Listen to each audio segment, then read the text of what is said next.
Nah, anggota-anggotanya bisa dilihat di sini ada Miza, ada Teguh, ada Untung, dan ada saya sendiri.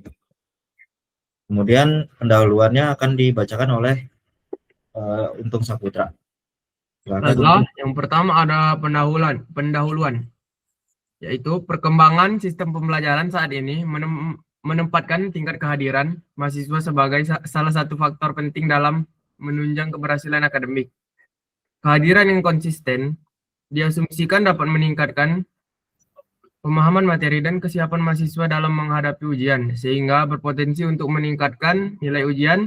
Namun demikian, masih terdapat kekhawatiran bahwa tingkat kehadiran yang rendah dapat berdampak negatif terhadap fokus belajar, penguasaan materi, dan kinerja akademik mahasiswa. Yang kedua, ada rumusan masalah. Variabel yang diteliti dalam penelitian ini adalah tingkat kehadiran mahasiswa dan nilai ujian. Analisis statistik deskriptif dilakukan untuk mengetahui karakteristik kedua variabel berdasarkan nilai median, varian, standar deviasi, serta nilai maksimum dan minimum. Selain itu, bentuk distribusi data ditinjau untuk melihat apakah distribusi populasi bersifat simetris atau normal, memiliki kemiringan tertentu, serta mengamati kecenderungan distribusi rata-rata sampel terhadap distribusi normal sesuai dengan teorema limit pusat atau CLT. Selanjutnya, hubungan antara tingkat kehadiran mahasiswa dan nilai ujian dia analisis menggunakan korelasi person untuk mengetahui kekuatan dan arah hubungan kedua variabel. Pengaruh tingkat kehadiran terhadap nilai ujian juga dianalisis menggunakan model regresi linear sederhana, yaitu Y sama dengan A sama dengan B plus X, guna mengetahui sejauh mana attendance berkontribusi terhadap peningkatan exam score. Selanjutnya akan dilanjutkan oleh teman saya. Bagi sini kita akan menjelaskan statistik deskriptif. Jadi statistik deskriptif ini kita dapat dari mencari mean, median, varian, standar deviasi, nilai minimum, dan maksimum. Jadi setelah kita dapat X attendance dari mean-nya, median-nya, dan lain-lain, kita buat chart-nya yang ada di samping. Lalu begitu juga dengan final exam, variable Y. Setelah kita dapat mean, median, dan lain-lain, kita buat chart-nya yang ada di samping. Oke, selanjutnya visual distribusi populasi. Kita bisa melihat di sini dari data yang ada, itu kita bisa buat distribusi populasi dari sebanyak nilai yang didapat oleh mahasiswa. Jadi nilai yang dapat oleh siswa gitu, skor ujian akhirnya di variabel Y. Di sini bisa kita tahu kalau misalnya nilai yang dapat mahasiswa, dia dapat siswa itu ada di range 70 ke 80, didapatin oleh 70 lebih siswa gitu. Oke. Baru di eksperimen teorema limit pusat atau CLT. Di sini bisa kita dapat dari pencarian data acak dari 5 sampel. 5 sampel yang kita kumpulkan dari data 1, data 2, data 3, sampai data 5. Lalu setelah kita dapat data acaknya 30 data sampel, kita buat histogramnya. Membuat histogram. Oke. Selanjutnya dijelaskan oleh teman kami Miza.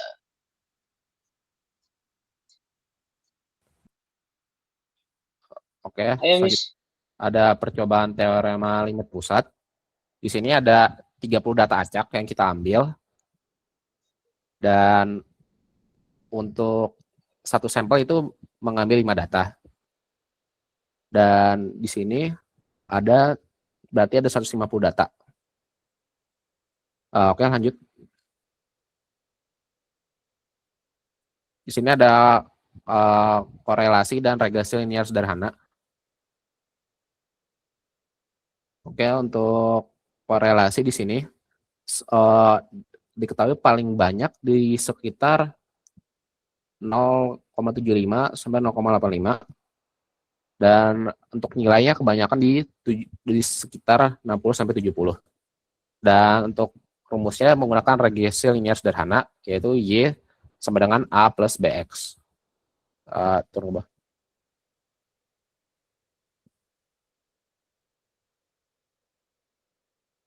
Untuk regressi linearnya dimasukkan rumus nilai akhir sama X di tingkat kehadiran. Miss, ulang, Miss. Si Teguh ini kontol, Cok. Garuk-garuk burit, anjing. Lagi Ya record. udah, ulang, anjing. Bisa nggak sih diam kontol? Anjir. Anjing orang ini, Cok. Garuk-garuk burit aja. Gua kontol anjing lu. Ngentot. Bisa diam nggak sih kontol? Haji ulah lagi dong. Makanya si Gila. kontol ini garuk-garuk burit, anjing. BTW, Tung, lu baca doang gitu. Nggak lu simpulin. Makanya gue bingung mau simpulin apa enggak. Iya makanya simpulin aja gak sih? Makanya pas lu ngomong juga tadi gua bingung. Anjing, ini orang panjang banget ngomongnya anjing. Iya simpulin aja tuh. Daripada nggak garuk-garuk burit kontol di record. Ngentot. Ya udah sama-sama salah kita. Garuk-garuk burit. Ya nggak salah gue. Gue Gua- baca Gua kontol. nggak nyangka anjing tadi nampak, Cok. Nenek lu nggak Ya, nampak ya. kontol. Kelas. Anjing gak Anjing dari gua udah jadi ubi kontol, jangan bawa-bawa dong. Jadi gimana nih baca setengah ya rumusan masalah? Bukan Iya, baca iya. setengah, baca yang penting-penting aja.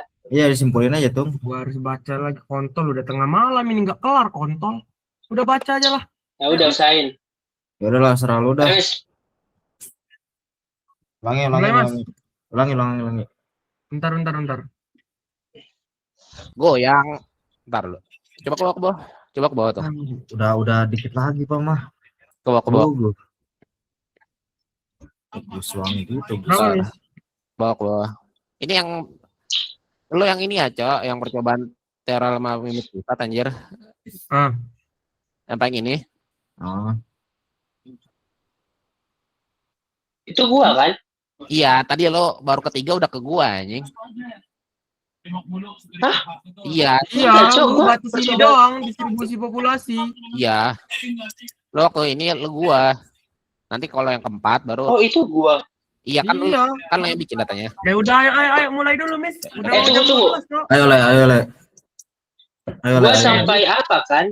Lu Sampai lihat jam. yang keempat kan. Iya le. Udah itu aja, udah lo sampai Oke.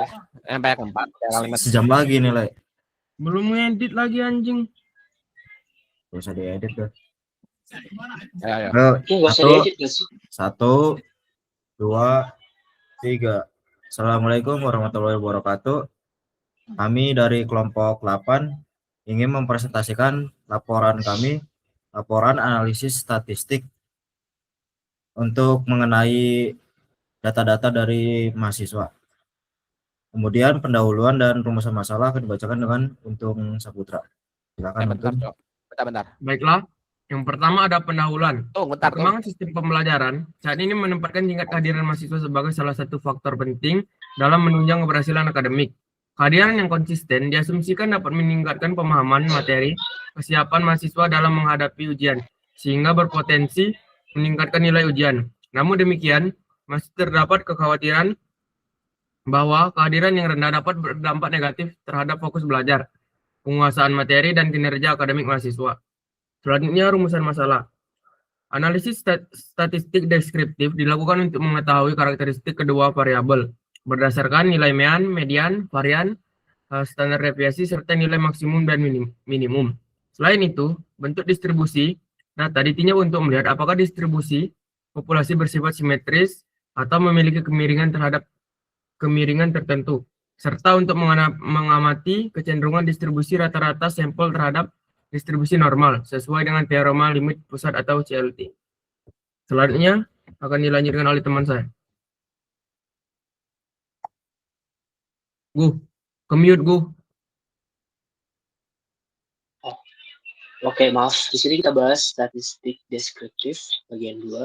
Statistik deskriptif ini kita dapat dari mencari mean, median, variasi standar deviasi, nilai maksimum dari X attendance dan yang variabel X attendance dan variabel Y final exam.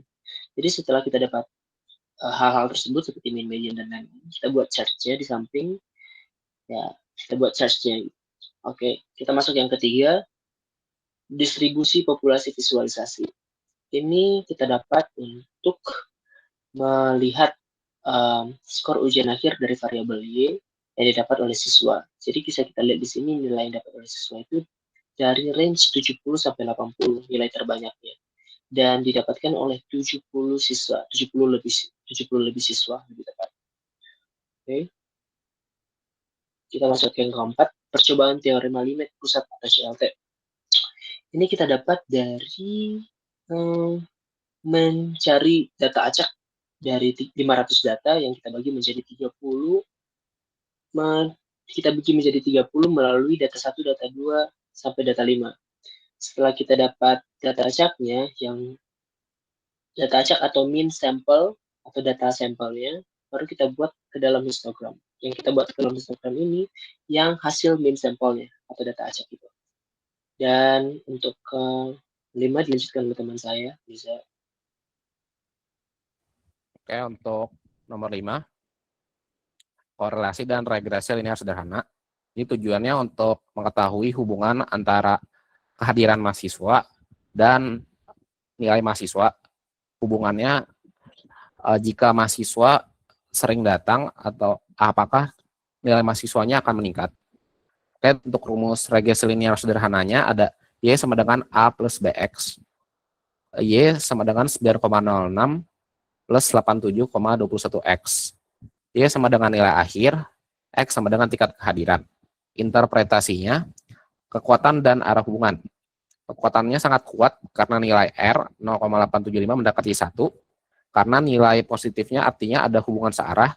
Jika kehadiran meningkat, maka nilai ujian diprediksi juga akan meningkat. Coba ke atas dulu untuk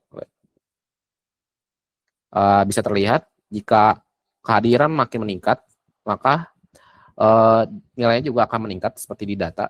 Di titiknya akan semakin meningkat. Ke bawah. Makna intercept. Intercept adalah titik potong di sumbu Y ketika X sama dengan 0. Konteks data, jika seorang mahasiswa memiliki kehadiran 0%, maka prediksi nilai ujiannya hanya sebesar 9,06. Ini menunjukkan bahwa belajar mandiri tanpa hadir di kelas hampir tidak cukup untuk mendapatkan nilai yang layak dalam dataset ini.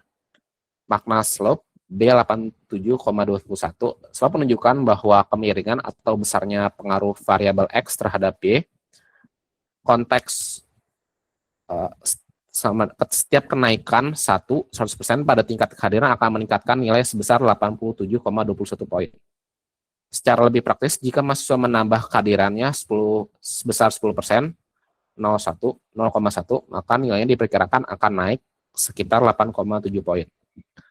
Hasil analisis membuktikan bahwa kehadiran adalah kunci utama kesuksesan mahasiswa dengan pengaruh 76,6 mahasiswa yang rajin hadir memiliki peluang jauh lebih besar untuk mendapatkan nilai A dibanding mahasiswa yang sering bolos.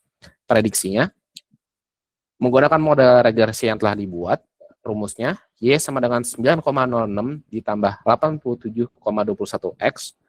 Skenario prediksi misalkan ada seorang mahasiswa baru dengan tingkat kehadiran 90%, X sama dengan 0,90, berapa prediksi nilai ujian akhirnya?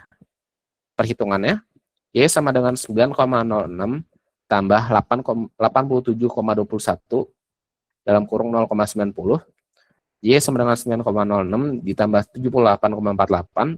Y sama dengan 87,55. Hasil dari pertambahan di atas. Konsistensi nilai 87,55 berada dalam rentang nilai rata-rata atas, sesuai dengan tren data di mana mahasiswa dengan kehadiran tinggi di atas 80. Cenderung mendapatkan nilai di kisaran 80-90. Validitas hasil prediksi ini tidak melampaui batas wajar, masih di bawah nilai maksimum data, sehingga model ini cukup handal untuk memprediksi nilai mahasiswa selama tingkat kehadirannya masih dalam rentang normal. Selanjutnya kesimpulan akan dibacakan oleh Feby. Mas Kimun. Yang terakhir ada kesimpulan. Yang pertama, hubungan kedua data. Terdapat hubungan positif yang sangat kuat, yaitu R sama dengan 0,75 antara kehadiran dari nilai ujian. Artinya, kehadiran bukan sekedar formalitas, melainkan faktor penentu kesuksesan belajar. Nah, jadi kalau semakin orangnya sering masuk, mahasiswa sering masuk, maka nilai yang didapat akan semakin besar. Terus yang kedua, dampak nyata. Setiap kenaikan 10 kehadiran memberikan dampak kenaikan nilai sebesar kurang lebih 8,7 poin. Nah, jadi kalau mahasiswa sering masuk, sering hadir, nah maka nilai yang akan didapat itu jadi naik juga. Dan yang ketiga, yang terakhir, kekuatan model. Model ini memiliki akurasi yang tinggi. R pangkat 2 sama dengan 76,6, yang berarti kehadiran adalah kunci utama untuk memprediksi nilai siswa di dataset ini. Jadi semakin mahasiswa sering masuk, itu ada nilainya makan semakin besar. Seperti itu. Sekian dari kelompok kami. Apabila ada kurang salahnya, kami maaf yang sebesar-besarnya. Assalamualaikum warahmatullahi wabarakatuh. Udah nih, Miss. Oke. Udah.